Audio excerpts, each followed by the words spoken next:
Hey church, we're here at the Juneteenth celebration downtown in Dallas. First Unitarian Church is a sponsor along with Racial Equity Team, and Pamela is our chair of the Racial Equity Team. So Pamela, what are you guys up to here? We are hoping to meet a lot of people and get them signed up to participate, among other things, in our racial equity book study on Brian Stevenson's Just Mercy. And if you want to sign up for the Just Mercy book study, these are small groups that we'll do on Zoom. All you have to do is email retfirstuu@gmail.com and someone will get back to you and we'll get you set up in one of the book studies. That's awesome. And we know that racial equity work is ongoing. We've been doing this for 2 years now, deliberately in the church. And we want to show you a video now that talks about why our church is involved in this never-ending work. I'm passionate about racial equity here because I love it here.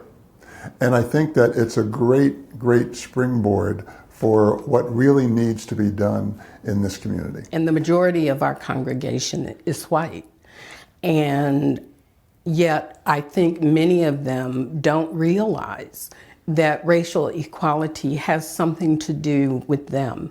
Someone asked me, I hope you feel comfortable here, and I want more diversity, and I want more Black people in the church. And I had to ask him, I'm like, why?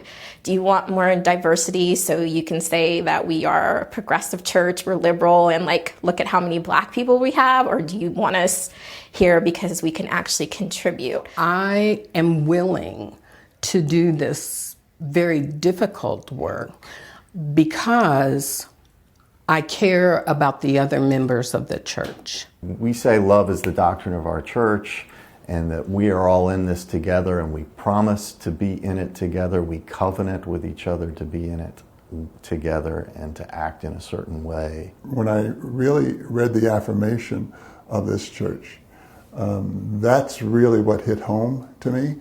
And when I walked in the door, I felt welcomed. I think that there are a lot of members who are well-intending, who have good intentions as far as doing this.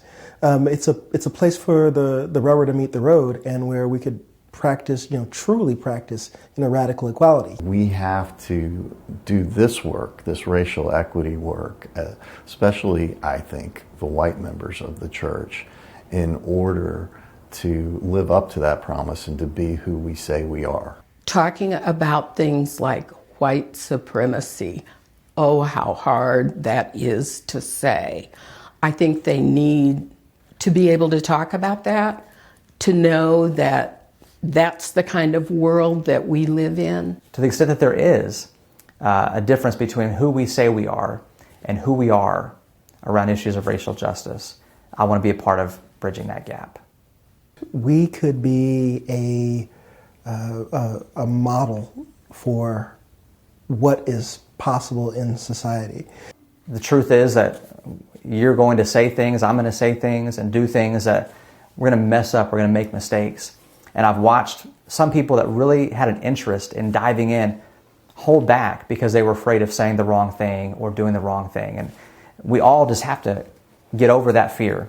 What I think I'm asking for is, for you to be authentic, and for you to accept that we can be authentic, and to understand that the perfect solution isn't going to come, but that we can start working on this now. The work is hard and it's uncomfortable, but if my son can show up and be uncomfortable, if I sometimes can show up and be uncomfortable for a little while, everyone else can afford to do the work and be uncomfortable, because I think the results will be amazing and it'll be totally worth it to be like that place where people like me can go and feel comfortable and welcome and not have to worry about being tokenized or feeling like we're tokenized.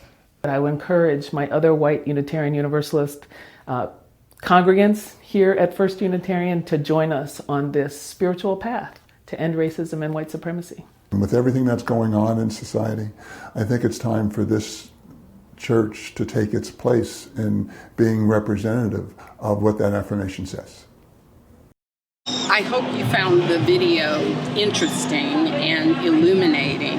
This is, as I said before, never-ending work, and we hope you'll get involved, either with the Just Mercy book study or this fall when we'll roll out some new options for you for doing racial equity work.